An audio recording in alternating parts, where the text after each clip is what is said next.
Dear learners,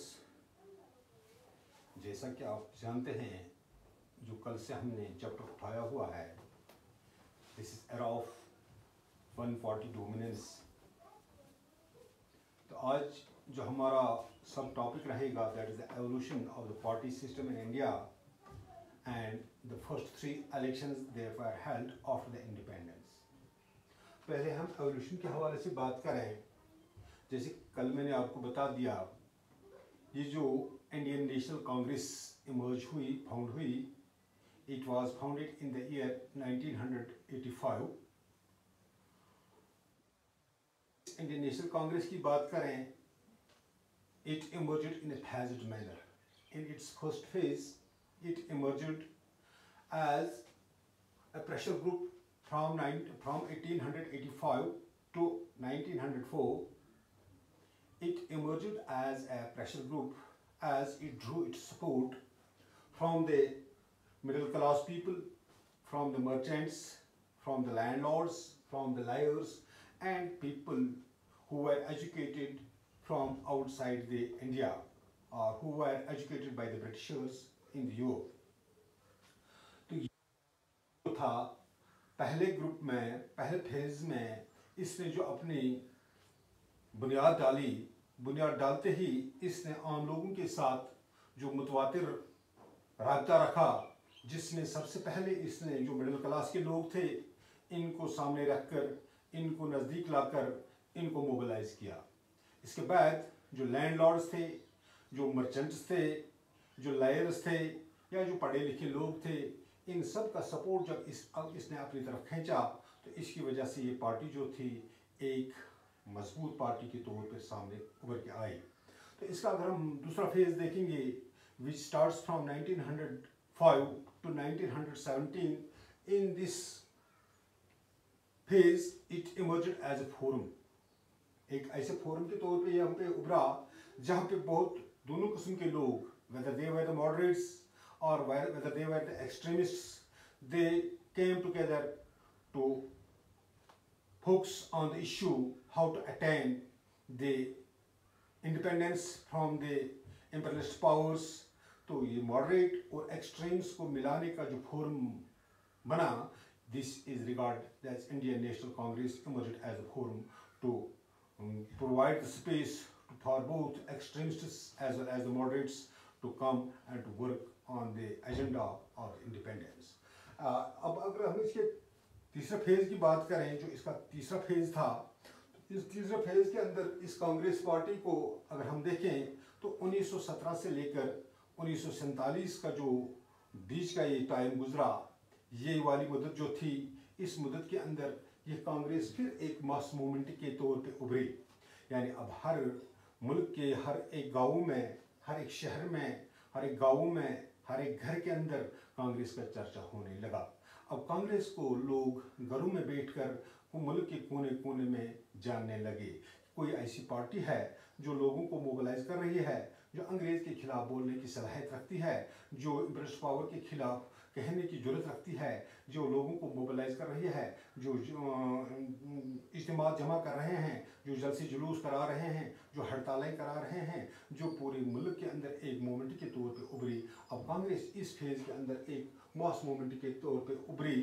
तो यहाँ पे अब इसमें पेजेंट्स को, अब कांग्रेस को अब पेजेंट्स का साथ मिलने लगा, अब लैंडलॉर्ड्स का साथ मिलने लगा, अब यहाँ पे जो लायर्स थे उनका साथ मिलने लगा, एजुकेटेड ग्रुप का साथ मिलने लगा, मिडिल क्लास के लोग अब सामने मिल गए, और साथ में जो वर्कर्स थे, तो हर एक वर्कर ने और हर एक वर्कर अब कांग्रेस पार्टी का हिस्सा बना।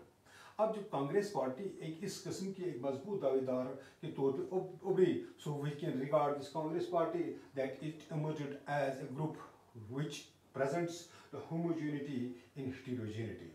अब होमोजेनिटी इन हेटेरोजेनिटी के माने यही हैं यहाँ पे कि अब मुल्क का, देश का कोने कोने से हर तबके के लोग, irrespect of their caste, irrespect of their class, irrespect of their religion, irrespect of their culture, irrespect of their language, the people emerged as one, and this Congress became the mass movement for the Indian national struggle. So this Congress, now we can regard this Congress as Indian National Congress as the umbrella organization which provided the space, which created a group in which all works of people came together to discuss, to share their ideology, how to attain the national independence, how to fight against the imbalances, how to attain the sovereignty, how to attain the independence, how to become a free country.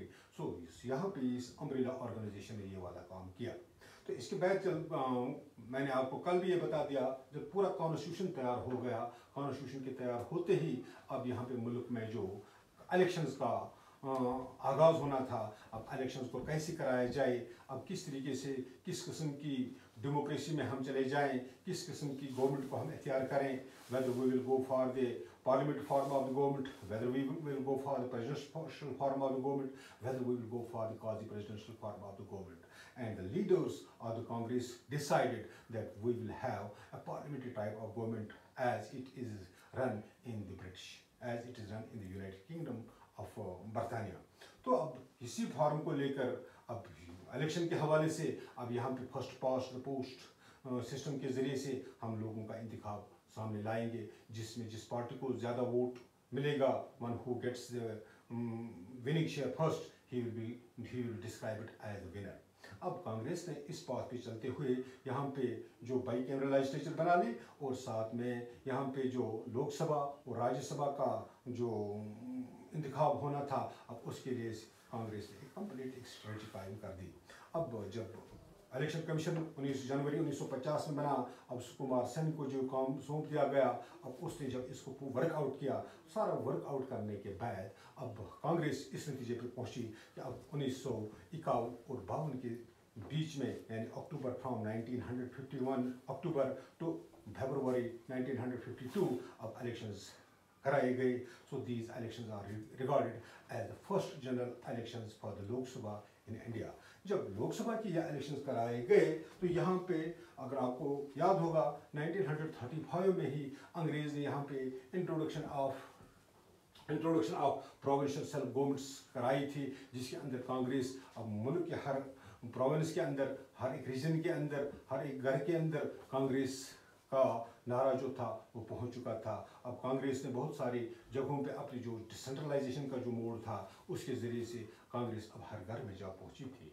अब जब 1952 के जो elections हो गए, जो first general elections थे, तो अब इसमें कांग्रेस, अब हम एवोल्यूशन की बात जो कर रहे हैं, तो एवोल्यूशन के तौर पे अब सबसे पहली पार्टी जो हमारी है that is Indian national Congress. तो अब इंडियन नेशनल कांग्रेस, अब जब इलेक्शंस कराए गए तो इंडियन नेशनल कांग्रेस 1952 के इलेक्शन में सबसे बड़ी पार्टी के तौर पे उभर के आई.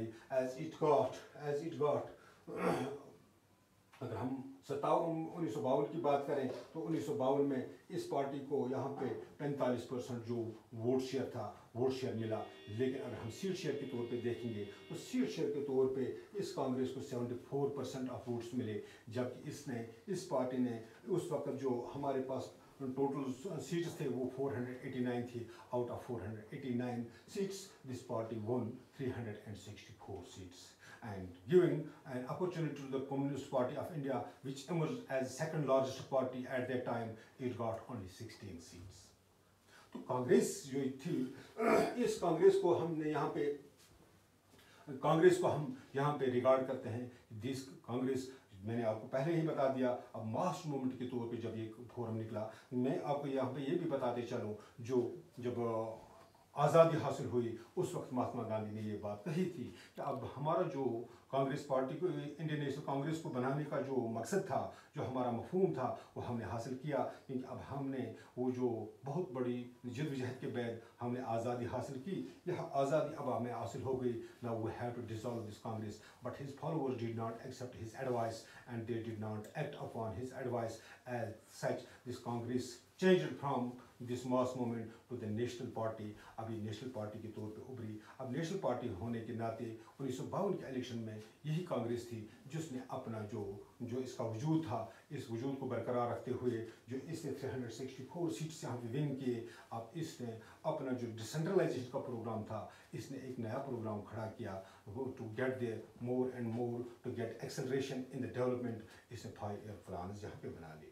जो इसने 5 ईयर प्लान, जिनको हम जो 5 ईयर प्लान्स बनाए गए, इसमें मुल्क का वो खाका खींचा गया जिसके अंदर मुल्क को तरक्की के दूसरे एक्सट्रीम्स तक पहुंचाने के लिए वादा किया गया। अब हम मुल्क को, जो मुल्क आप तो गुलामी की जंजीरों में जकड़ा हुआ था, इसको आगे ले जाने के लिए हम कौन कौन सी स्ट्रैटेजीज बनाएंगे, हम कौन कौन से प्रोग्राम्स बनाएंगे, हम कौन सा मैकेनिज्म खड़ा करेंगे जो मैकेनिज्म मुल्क को आगे तरक्की की राहों पे गामजन करा सकता है। तो जो इसका एक 5 ईयर प्लान्स जो बनाए गए, जो डिसेंट्रलाइजेशन का जो स्ट्रक्चर का बनाया गया, अब इसमें जो PRI सिस्टम हमारा है, पंचायत राज इंस्टीट्यूशंस खड़े किए गए। अब इनके ज़रिए से हर घर में, हर गाँव में, हर गली में, हर कोचे में तरक्की नुमाया जाहिर होने लगी। अब 1952 के इलेक्शंस के बाद अब नेहरू हमारे जो हैं पहले प्राइम मिनिस्टर के तौर पे उभर कर आए और डॉक्टर राजेंद्र प्रसाद उस वक्त मुल्क के पहले सदर की हैसियत से हलफ ले लिए। तो उसके बाद दूसरा इलेक्शन, जो कि अब मुल्क का जो इलेक्शन है हर 5 साल के बाद होना है। अब 1952 के बाद अब कांग्रेस ने मुल्क के अंदर जो हुकूमत की, कांग्रेस ने तकरीबन मुल्क के हर एक स्टेट के अंदर भी, नेशनल लेवल पे भी और स्टेट लेवल पे भी हुकूमतें बनाई।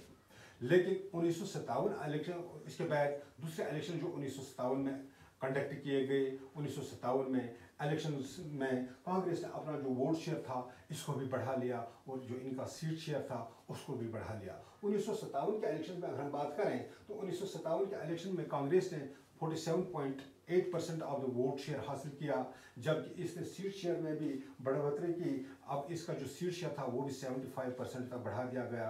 अब इस वक्त जो मुल्क में जो टोटल स्ट्रेंथ ऑफ सीट्स थी वो 494 थी। Out of 494 seats Congress won 371 seats.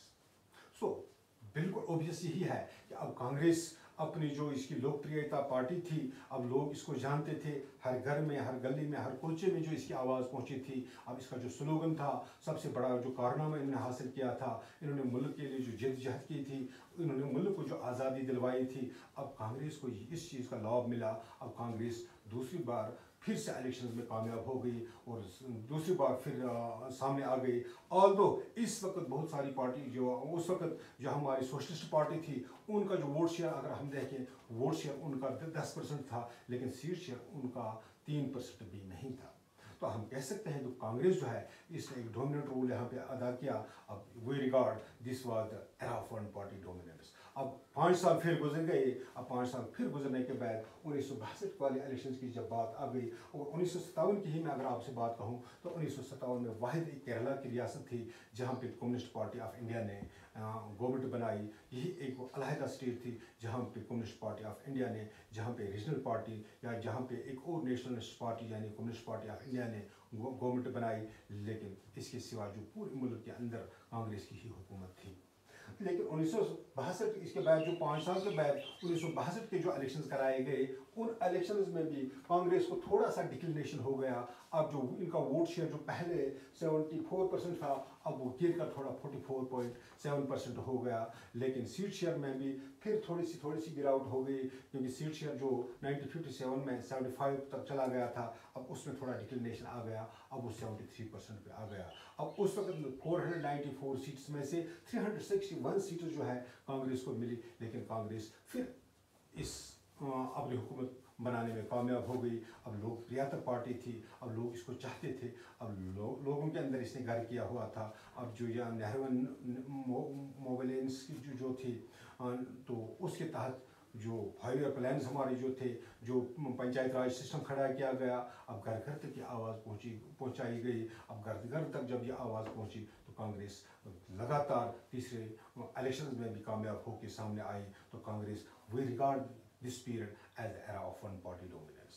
तो era of one party dominance के तौर पर अब चूँकि मैंने आपको सोशलिस्ट पार्टी के हवाले से ये बात कह दी कि उसने 10% वोट शेयर हासिल भी किया था, लेकिन उनको 3% वोट सीट शेयर नहीं मिला था। इस वजह से हम दिस हो अब कांग्रेस को ही हम रिगार्ड करते हैं, this was the Congress which emerged as the largest और which emerged as the strongest political party within the Indian framework. अब इसी पार्टी ने जो अपना जो दबदबा है कायम कर रखा था। अब 1952 में भी, 1957 में भी, 1962 में भी इसने अपनी हुकूमत बना ली विद मेजॉरिटी ऑफ वोट। अब इसके पास बहुत सारी जो 3/4 ऑफ द सीट जो था इन्हीं के पास हुआ करता था। So we regard this period as the era of one party dominance because none of the parties except the Indian National Congress emerged as the largest or as the greatest or as the most strongest group or as a political or pressure group or as a forum or as a mass movement group, or we can say it emerged as a mass political party within the Indian nation. So we regard this period as the era of one party dominance. So inshallah tomorrow we will know about other parties, how was the evolution of the other parties within the Indian society. कल हम उसके हवाले से बात करेंगे. Till then, thank you.